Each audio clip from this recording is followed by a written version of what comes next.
Welcome to Unscripted Believe at Noon, the podcast on Noon Miracle, where we sit down for real conversations that reveal the miracle in all of us. I'm your host, Amy Goldberg, joined by the incredible and wonderful co-host, Violet Fink, and today we're excited to welcome our guest, Paxton Smith. Each episode, we get to know someone new, and not just by what they do, but who they are, by simply talking and listening. It's all about connection, curiosity, and discovering the magic that lives in all of us. So let's dive in. This is Believe at Noon. Paxton, welcome to Believe at Noon. Hello, hello. Hi. We're this is great because it's so fun when we're just sort of getting to know our guests, and that's why it's called Unscripted. So that's what's wonderful. But one thing is glaring is that you spoke and you stood up, in fact, at your graduation and spoke out for reproductive rights, which is extremely brave. And you rewrote, you basically rewrote what it means to believe in your voice. Can you take us back to that moment and what belief was burning inside of you? Like what compelled you? Yeah, for sure. Okay, so this speech was 4 years ago. It was when I was graduating high school. I just graduated college, hook 'em horns. I went to Yay! Congratulations. But so I was graduating high school, and like a week and a half before I graduated, Texas signed the 6-week abortion ban. And I remember just feeling horrible about it. Like I was so upset. I almost felt like betrayed by I do feel betrayed by my elected leaders that they would make a decision that would basically say if you got pregnant, regardless of how this impacts your life, your well-being, whatever you had in mind for like how you were going, like your goals, your education, like regardless of how this impacts you, it actually is not your decision.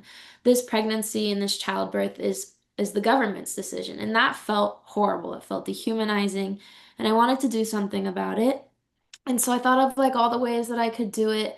Like I could go speak at a protest, but what I really wanted to do is I wanted to reach people who disagreed with me, and they wouldn't be at the protest.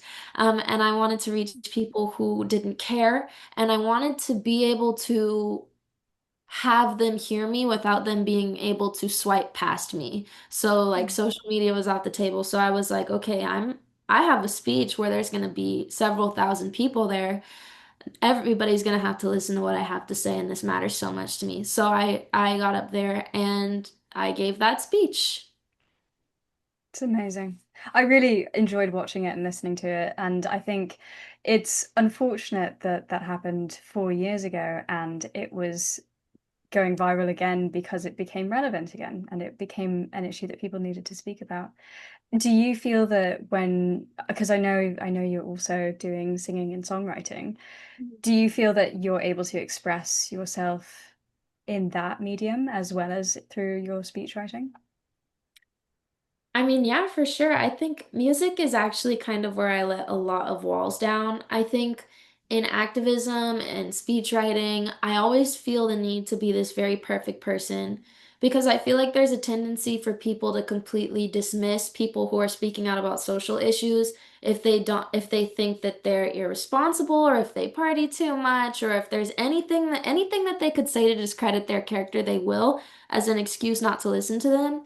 And so I feel like I'm this perfect person when I'm like activist Paxton, but in my music, I very much so am myself, and that's not a perfect person. So Mm. That's really I mean, interesting you said that because activist Paxton, okay, activist Paxton, what happened after the talk? after the speech, After the speech, because I'm sure no one saw that coming. I didn't see it coming. So after the speech, my whole life changed. I had like an interview a day later after the speech with D Magazine. And then about a day or two after that, Hillary Clinton tweeted that interview. And it Wow. started trending like ninth in the world on Twitter. It was a huge deal. And then I was getting, calls from all of these news organizations. And next thing I knew, I was on CNN and I was being offered a book deal. And I joined the board of directors of RAP, which I'm still a part of. It's a national abortion fund in America, and I raise money for them every year. But I spent the next year of my life traveling the country and then once overseas to Switzerland to talk about why abortion care matters and to be an advocate for that. It's amazing. It's Wow. such a crazy trajectory to go from having just graduated high school to then traveling worldwide and speaking out about things that make a difference to you. But I mean, it's important. It's essential that we have these conversations. Was there a particular event that you did in that year that you think was even more life-changing than the one that incited it? Mm, no, I don't think so. No. No. And Paxton, so from that, and and Violet just mentioned this so wonderfully about your music and songwriting because it is, I think of the '60s, because you're expressing yourself through music and protests and so forth, and it's your opportunity to have that voice. Did you know? Okay, so before you gave the speech, did you want to go into what came first? Did you want to be an activist? Did you want to be a singer-songwriter? What is that thing for you? What was that piece that Always been music. Music. Activism was an accident. I had never ever been politically involved in any sort of way before I gave the speech.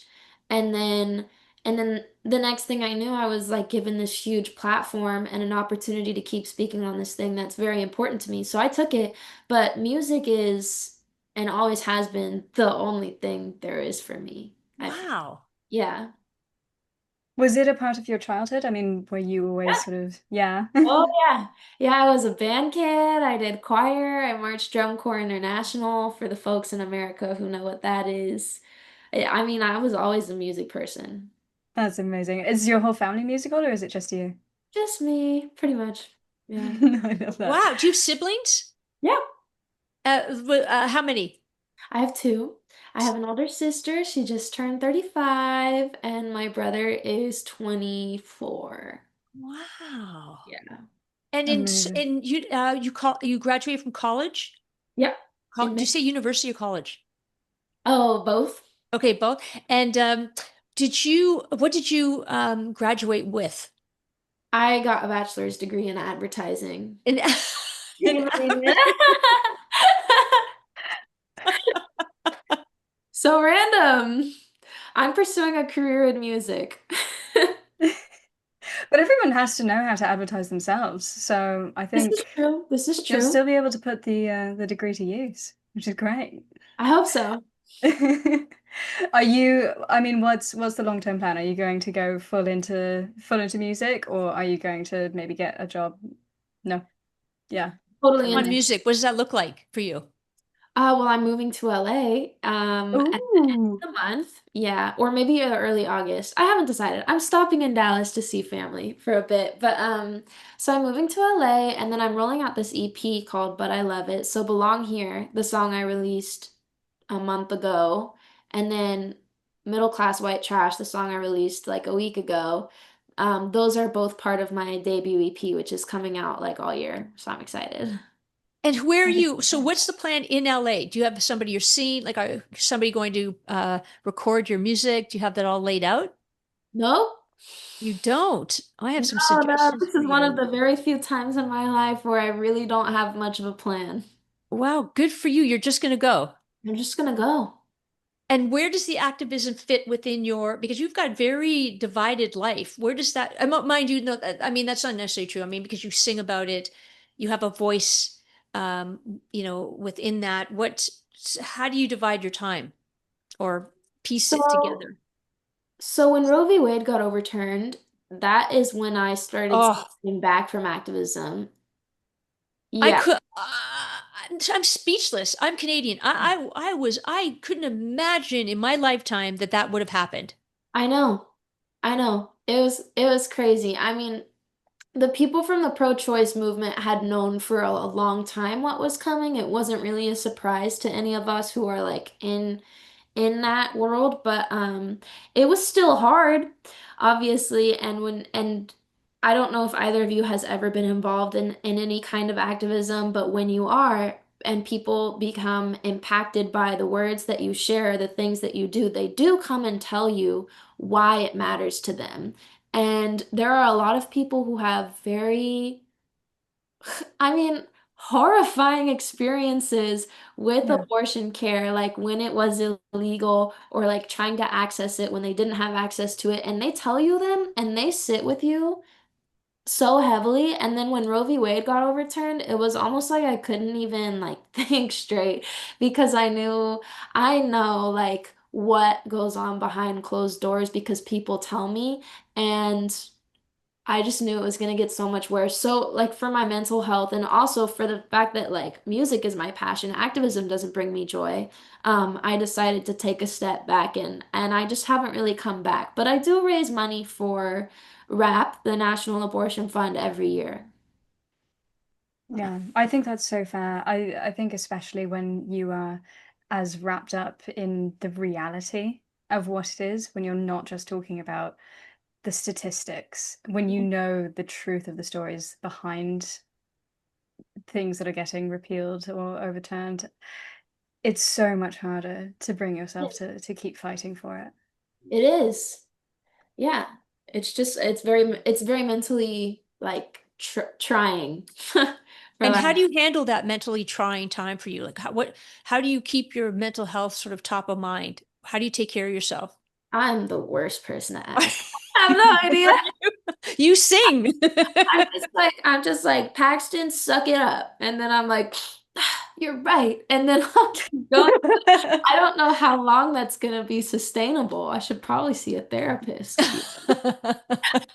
There's time for that. You've got a whole life ahead of you. It's all good. You do. You do. Okay, so on that note, if you could whisper one belief into the ear of every girl who's questioning her, I guess, her worth right now, because there's a crazy world right now, what would it be? Do you know what that would be? Oh God.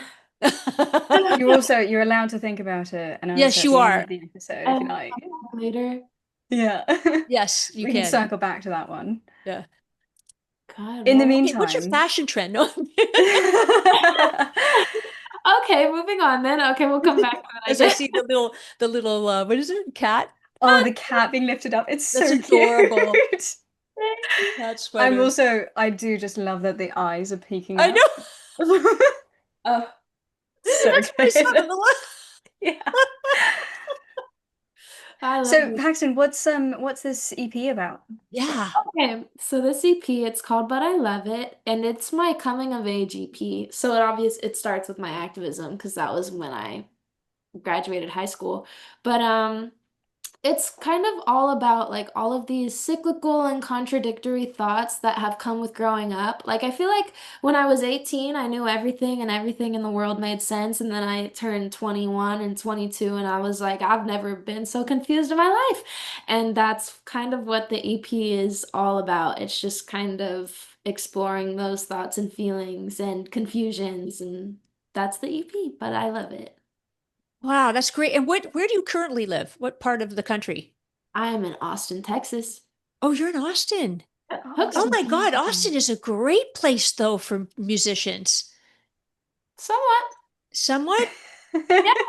I found the What Austin Film, what's well, not it's more for writing, the Austin Film yeah, is, I guess so. is fantastic for writers. Oh, interesting. I didn't know that. Yeah.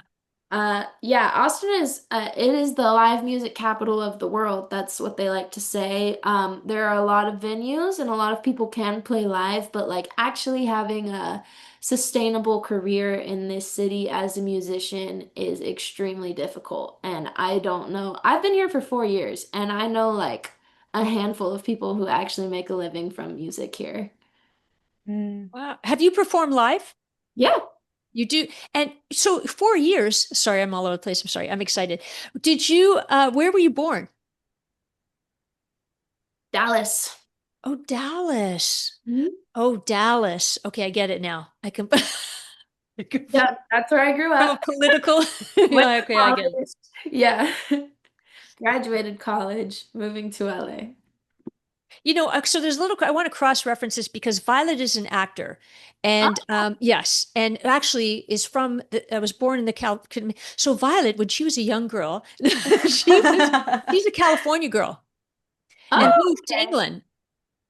Wait, but you have like a British accent. She Like, does. I Yeah. know. did it just develop? Yeah, it did just develop. It's kind of No crazy. If you speak to way. the Do rest you of do my you have an family, American accent? Okay, Violet, come on. I want to hear American. you want to hear my American accent? I You want to hear do. it right I now? really do. That's Oh my so annoying, God. Amy. I can't believe you're making me do this. Oh Like, my God, literally in that's the middle of it? the episode. Right now? You want me to do this right now? Amy, No if you were way. coming to the table read on Saturday, you'd hear it for the whole I time. I know. have to be American for the whole thing. I You can't do? believe your American accent is the fake one, even though you're American. It's Yeah, so isn't that weird. crazy? Because that's true, because you must be great with dialect, Violet. Oh, No. that's hilarious. Paxton, you have to go to this table read. They're having it on Saturday. Saturday, Yeah. It's Saturday. Saturday. online. Yeah. Yeah. It's online. But Paxton, you must have a better ear than I do for this because you're musically inclined. I don't know how this happened, and I also am having a really hard time switching back. Wow. Oh my gosh. Yeah, Kind of so unbelievable. Yeah, I'm a little bit in shock right now. That's crazy. But I think too, like, when you think about like things do you find that things will come about? Like Violet, you as an actor, Paxton as a singer-songwriter, and you're just sort of, I'm going to California, I'm going to wing it. Do we trust that? Like, I mean, how do you trust your instincts? Both of you, really, because you've been doing, Violet, this is kind of what happened with you. yeah, I mean, I do think that actually, Paxton, you make a really good point that there are certain places that are better set up to help people succeed, and there are some places where it's competitive and it's difficult to get your foot in the door, but once it's in, then it's really easy to keep heading in the direction that you want to be headed in. And I do think that when it comes to instinct, um, just being as outgoing as possible, actually, and being able to speak to a lot of people and make those connections, but then know and be able to discern who's actually able to help you Yeah. once you've already connected. Yeah. I guess I have the same thoughts as you, Violet. And then the other thing is I did live in LA last summer.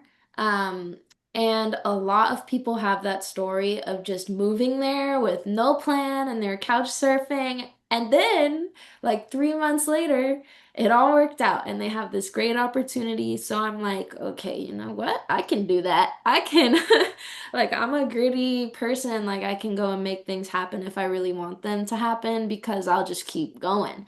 So I was like, no, I'm just gonna be here. And yeah, Violet, like there's a lot of people here who can help me more than the people that I'm surrounded by currently. Yeah, Yeah. I want to ask you. That's a great segue into who do you sort of look to for guidance? Is there some one person or people that you aspire to, and or they help you, they guide you?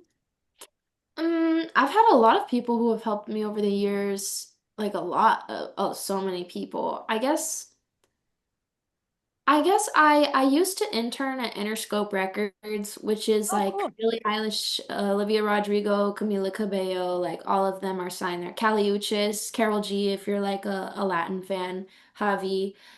So I used to intern at Interscope Records, and interning there really shifted my entire perspective of like what it means to have a career as an artist and what you should be striving for and what your goals and priorities should be. So I always kind of look at my time there and think about my time there. And I reach out to people who work there for advice and help, and they do help me. They're very generous, like they're very nice people at that label. So I guess them. Yeah. But And so what priorities did you learn that you should sort of be have at the top of your list? so and at Interscope, like the biggest priorities for artists, obviously one of them is music, but the other one is like the visual world. So what just a visual world. Like, are you even creating a visual world? Are you consistent with like the colors, the vibe, the energy? What are the different aspects that make that world? Is your face like the center of the project, or is it more of the aesthetic and your face is hidden most of the time? Like, it's all of these things. And I mean, just constantly, it was always like, just that should be like one of the top two priorities is what everything looks like. And so that's something that I learned. And it's totally shifted like how I spend my time. And I love it. It's like a new creative outlet that I didn't know I had before. And Paxton, what is that for you? What's your feel, your vibe, your and genre? Like what favorite musicians? What is that for you? Oh, big questions. Okay, I know so like 10 of them. I know. My genre, I make alternative pop. I usually it's kind of like Tate McRae right now meets Artemis. It's like this gritty, airy synth pop that's upbeat. Sometimes it's kind of in the feels, but it's still upbeat and dancey. Um, the visuals, I would say it's like blues, oranges, bright colors in a dark room. Again, some of that gritty, airy, dusty energy, like dirt. Sometimes like trash and graffiti. So it's kind of meant to reflect like for my coming of age, like Austin and the dirt of Austin. I feel like Austin doesn't feel like super clean, but it's because there's a lot of culture and life going on here. Like there's a story everywhere. So I wanted to have like that feeling of like nothing is perfect, but it's all exactly what I want in this world. So that's my visual world and my music. And then my inspirations, Tate McRae. I feel like weird saying that Tate McRae is an inspiration of mine, but I do reference her music a lot when I'm working on my music. Upsaw, though, she's my number one. And Lily, is that you? Oh, I don't Cool. know, Lily. Is that you? Yeah. Oh, I have to look them up. She's Ooh, like I've got homework tonight. electronic pop, yeah. I love that. It's really fun hearing about all of the different ways that you create on a single project because people only really think about the music, Yeah. but of course they're so impacted by the visual as well. And I Mhm. think people really, I mean, we saw with the Sabrina Carpenter album Image that was released, people were really upset about that. They had very strong feelings about it. What was that, Violet? Oh, did you not see this? No, tell me. I don't know if should I just should I show You you a can do Yeah. it photo? like off the record too. You can just I'll pull it up right now. The album is called Man's Best Friend, and it's Oh, this. And people were upset about it, but that's kind of it's all satirical, you know, she's always is, and especially with this most recent single that she's released, Manchild, it's about how men cannot take care of themselves and she's surprised that they've lasted this long, basically. And so she was making a statement, but it was a statement that people were like, oh, you're showing this to young girls, and young girls are going to look at this and they're going to go, oh, it's clever. It's very yeah, clever. yeah, exactly. So, but it causes people to have strong emotions about these sorts of things, and so I love that this is something that even if people have different responses to it, it's something that means a lot to you, and it's deeply grounded in your experience and what coming of age feels like for you. Mhm. It's really Yeah. fun. That's Yeah. awesome. Paxton, I know that our time is almost ending, but I want to ask you, okay, so we're gonna, I know, because this is Noon Miracle.